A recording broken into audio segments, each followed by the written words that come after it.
جمال الوجود بذكر الإله وتصفو الحياة بنور هدى.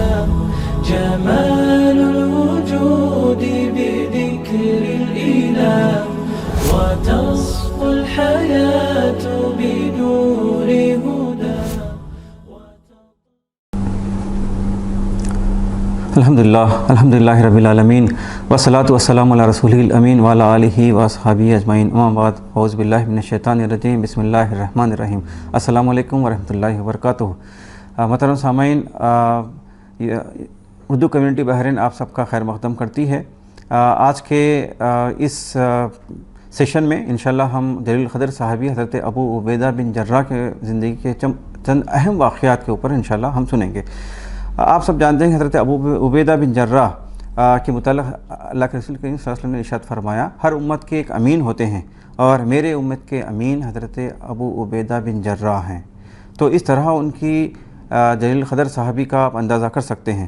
آپ کا اصل نام جو ہے عامر بن عبداللہ تھا، اور آپ کے ماں کا نام جو ہے امیمہ تھا، اور آپ کے دادا کا نام جراح تھا. اور آپ کی کنیت ابو عبیدہ سے مانی جاتی تھی کیونکہ آپ کے بیٹے کا نام عبیدہ تھا، اسی وجہ سے آپ ابو عبیدہ کی کنیت سے تھے.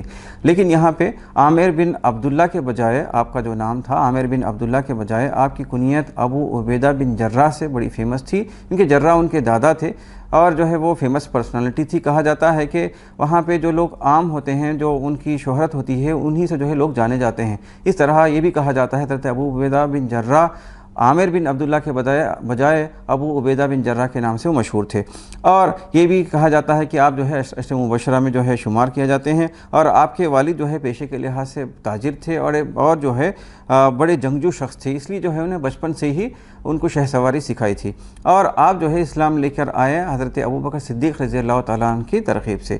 اس وقت آپ کی عمر 29 سال تھی، اور ابتدائی دور کے مسلمانوں میں سے آپ کے شمار 9 یا 10 نمبر جو ہے مانا جاتا ہے.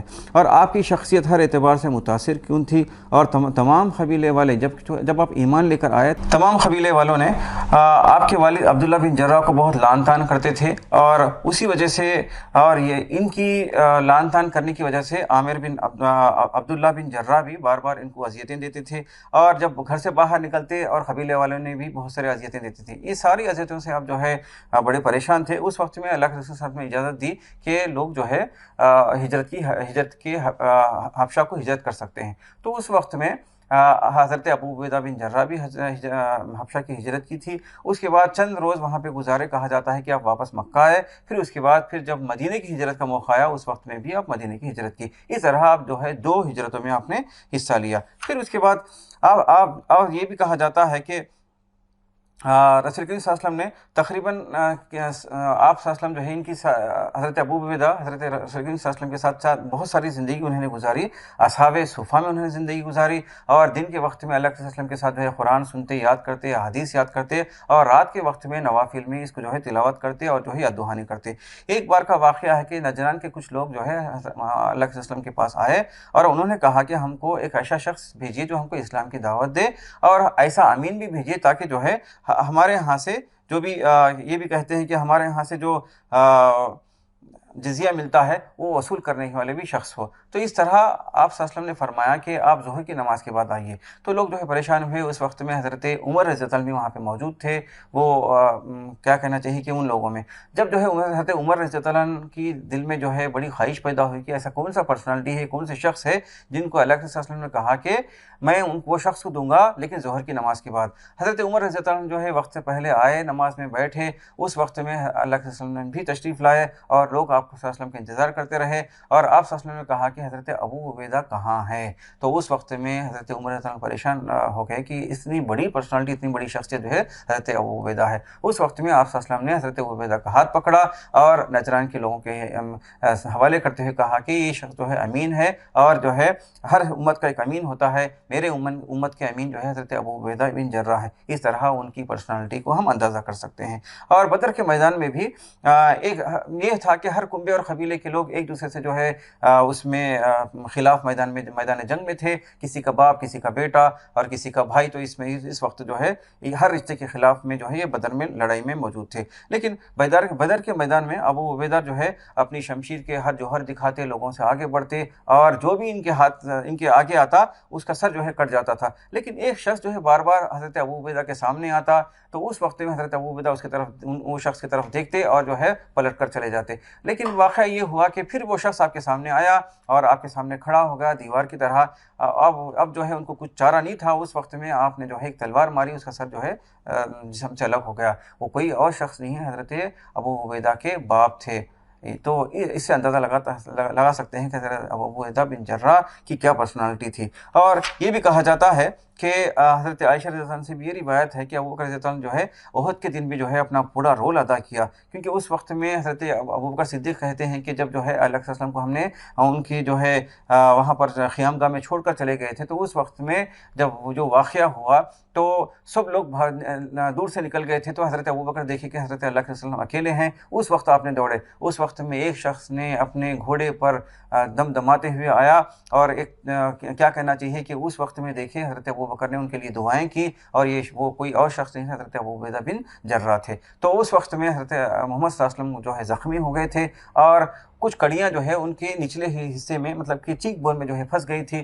حضرت ابو بکر صدیق رضی اللہ تعالیٰ نکالنے کی کوشش کر رہے تھے، لیکن حضرت ابو عبیدہ بن جراح رضی اللہ تعالیٰ نے حضرت ابو بکر سے جو ہے اجازت طلب کی۔ اس کے بعد حضرت ابو بکر رضی اللہ نے اجازت دی، حضرت ابو عبیدہ بن جراح اپنے دانتوں سے ان کڑیوں کو کھینچ کر، ایک کڑی کھینچ کر بہت زور سے نکالی، لیکن اس کی وجہ سے ان کا دانت ٹوٹ گیا، لیکن دوسری کڑی ویسی موجود تھی۔ اس کڑی کو بھی آپ نے بہت زور سے کھینچ کر نکالا، آپ کے 2 دانت اس وجہ سے جو ہے نکل گئے، لیکن 2 دانت نکلنے کے باوجود بھی آپ بہت خوبصورت نظر آ رہے تھے۔ یہ ہے حضرت ابو عبیدہ بن جراح۔ اس کے بعد جو ہے ہم دیکھتے ہیں بنو قینقاع کی جو ہے اکٹھا ہو کر جو ہے ایک انصاری کو شہید کیے تھے۔ اس وقت میں آپ صلی اللہ علیہ وسلم نے حضرت ابو عبیدہ بن جراح کو وہاں پہ روانہ کیا، اور جو ہے انہوں نے اپنی جام بازی دکھائی۔ اس کے بعد ہم دیکھتے ہیں حضرت 8 ہجری کے وقت موقع تھا، اس وقت میں حضرت عمرو بن عاص کو 3000 کا جو ہے ایک وفد دے کر حضرت محمد صلی اللہ علیہ وسلم نے ان کو بھیجا، اور وہاں پہ وادی خورا کے پاس بھیجا، تاکہ جو ہے وہاں کے لوگوں کو جو ہے دیکھیں کہ قبیلہ خزاع کے لوگوں کے پاس پہنچیں۔ تو اس وقت میں جب عمرو بن عاص وہاں پر پہنچے تو دیکھیں وہاں پہ دشمنوں کا لشکر بہت بڑا موجود تھا۔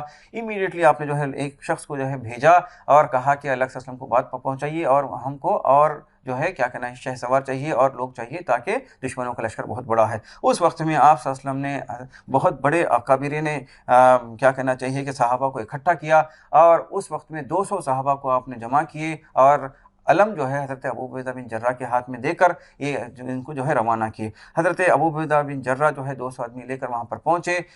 اس کا مطلب یہ ہوا کہ آلریڈی وہاں پہ 300 لوگ موجود تھے، حضرت ابو عبیدہ 200 لے کر پہنچے، ٹوٹلی 500 لوگ جو ہے وہاں پر تھے، اور حضرت عمرو بن عاص کے ساتھ میں انہوں نے پہنچی۔ لیکن یہاں پر ایک چیز ہم کو یاد رکھنے کی ضرورت ہے کہ حضرت ابو عبیدہ بن جراح کو جب بھیجے اللہ کے وسلم نے، 2 چیزوں کی انہوں نے وعید کی، 2 چیزوں نے تاکید کی۔ پہلی تاکید یہ کی کہ آپ جو ہے جلدی سے جلدی وہاں پر پہنچ جائیں، اور دوسرا آپ نے تاکید یہ کی کہ وہاں پر ایک دوسرے کے اندر اختلاف جو ہے نہ پایا جائے، اور یہ چیز جو ہے آپ نے تاکید کی کہ ایک دوسرے کے اندر اختلاف نہ ہو۔ تو 2 تاکیدیں کی، جلدی سے جلدی وہاں پر پہنچیں اور ان کی مدد کریں، اور ایک دوسرے کے اندر اختلاف نہ کریں۔ تو یہ بڑی بات تھی کہ اس وقت میں جیسے حضرت ابو عبیدہ وہاں پر پہنچے، لیکن بیچ کے وقت میں جب نمازیں کا وقت آتا تھا حضرت ابو عبیدہ بن جو ہے امامت کرتے، نماز پڑھاتے، لیکن جب وہاں پر پہنچے حضرت عمرو بن عاص کے پاس، انہوں نے لشکر لے کر پہنچے، تو اس وقت میں ان کے ہاتھ میں علم تھا، اور وقت جو ہے نماز کا تھا، تو حضرت ابو عبیدہ بن جراح جو ہے نماز پڑھانے کے آگے بڑھے، لیکن عمرو بن عاص نے کہا کہ آپ میرے ساتھی ہیں، آپ میرے مددگار ہیں، آپ جو ہے میرے امیر نہیں ہوتے، امیر میں ہوں، آپ میری اطاعت کریں۔ اس وقت میں حضرت ابو عبیدہ بن جراح نے اپنی پوری اخلاقی جو ہے کیا کہنا چاہیے کہ اخلاقیات کا پیش کیا، خوش اخلاقی اپنے لوگوں کے سامنے پیش کی۔ اس وقت میں آپ نے کہا کہ اللہ صلی اللہ علیہ وسلم نے انہیں تاکید کر کے بھیجی کہ دونوں کے اندر اختلاف نہ پائے۔ اس وقت میں حضرت ابو عبیدہ بن جراح نے ان کو جو ہے اپنا امیر جو ہے ایکسیپٹ کیا اور نماز جو ہے عمرو بن عاص نے نماز پڑھائی، اس دن کے پیچھے آپ نے نماز پڑھی۔ یہ ہے ابو عبیدہ بن جراح جیسی شخصیت کی پرسنالٹی کا ہم اندازہ کر سکتے ہیں۔ اس کے بعد آپ نے جو ہے بہت سارے جنگوں میں، بہت سارے جو ہے اس میں آپ نے کیا کہنا چاہیے کہ شرکت کی۔ اب یہ بھی معاملہ ملتا ہے کہ حضرت ابو بکر صدیق رضی اللہ عنہ کے جو ہے عہد خلافت میں بھی اپنے آپ نے رول ادا کیا، اور خالد بن ولید کے ساتھ میں اپنے دمشق جو ہے کیا کرنا چاہیے کہ فتح کی۔ اس وقت میں جو ہے جنگی یرموک میں بھی آپ نے حصہ لیا۔ بیزنطین امپر کے خلاف جو ہے آپ نے لڑائی جو ہے اس میدان میں آپ نے 2000 لشکر جو ہے ان سے زیادہ مشتمل جو ہے لشکر کے ساتھ میں آپ نے صرف 40,000 لشکر کے ساتھ انہوں نے جنگی یرموک کا واقعہ ہوا۔ جنگی یرموک کے موقع پر مسلمانوں کا لشکر صرف 40,000 تھا اور مشرکین کا جو لشکر تھا وہ آلموسٹ 2 لاکھ کا جو ہے مانا جاتا ہے۔ اس وقت میں بھی مسلمانوں نے جو ہے جو رول ادا کیا اس میں حضرت ابو عبیدہ بن جراح نے اپنا رول ادا کیا، حضرت خالد بن ولید رضی اللہ عنہ نے جو ہے اپنا رول ادا کیا اور مسلمانوں کو جو ہے فتح نصیب ہوئی۔ اس کے علاوہ آپ حضرت ابو عبیدہ بن جراح نے بیت المقدس کی فتح میں بھی آپ جو ہے پورا قائدانہ کردار اپنے ادا کیے۔ حضرت عمر فاروق رضی اللہ تعالیٰ عنہ کی زمانے میں خلافت میں بھی حضرت ابو عبیدہ بن جراح جو ہے شام کے گورنر تھے۔ تو یہ بھی کہا جاتا ہے حضرت 8 ہجری میں مدینے میں بہت قحط پڑا تھا، اس قحط کی وجہ سے بہت سارے لوگ پریشان تھے۔ حضرت عمر رضی اللہ عنہ نے جو ہے خط لکھا کہ حضرت ابو عبیدہ بن جراح کو کچھ جو ہے وہاں پر کھانے پینے کا سامان بھیجیں۔ اس وقت میں حضرت ابو عبیدہ بن جراح نے 4000 اونٹ کے ساتھ غلے سے آپ نے مدینے کی جو ہے قحط کے وقت میں آپ نے غلہ پہنچایا۔ تو یہ بھی کہا جاتا ہے کہ اس وقت میں یہی 18 ہجری میں جو ہے آخر میں جو ہے شام میں اور جو ہے بہت تعاون پھیل گیا تھا، وہ تعاون کی وجہ سے بہت سارے لوگ جو ہے وہاں پہ شہید ہو گئے تھے۔ اس وقت میں یہ بھی کہا جاتا ہے حضرت ابو عبیدہ بن جراح بھی ان کی طبیعت خراب ہو گئی اور اس کی وجہ سے آپ کا انتقال ہوا اور آپ فوت ہو گئے۔ تو یہ تھے حضرت ابو عبیدہ بن جراح، ان کی زندگی کے ہم اہم واقعات ہم نے دیکھے اور ان کا پورا رول ادا ہم نے دیکھے۔ انہوں نے کس طرح قرآن کی جو ہے تلاوت کی، اسے سمجھے اور جو ہے کیا کرنا چاہیے کہ ایک اصحاب صفا کے ساتھ اپنی زندگی گزاری۔ رات کے وقت میں آپ نے دن کے وقت میں قرآن یاد کرتے، رات میں اس کو جو ہے ریویژن کرتے اور جو ہے آپ کی سادگی کی بہت ساری چیزیں آپ دیکھ سکتے ہیں۔ اور اس طرح آپ نے عمرو بن عاص کے وقت میں بھی جب جو ہے دونوں میں کچھ بات ہوئی، اس وقت میں بھی آپ نے جو رول ادا کیا، یہ میرے اور آپ کے لیے مشعل راہ ہے، ایک سادگی زندگی کے ساتھ، خوش اخلاق کے ساتھ اور بہت ہی جو ہے ایسے شہسوار، ایسے جو ہے اکابر صحابی اور جلیل قدر صاحب بھی حضرت ابو عبیدہ بن جراح ہے۔ ان کی زندگی سے ہم کو بہت سارے، ان کے واقعات سے بہت ساری چیزیں ہم کو ملتی ہیں۔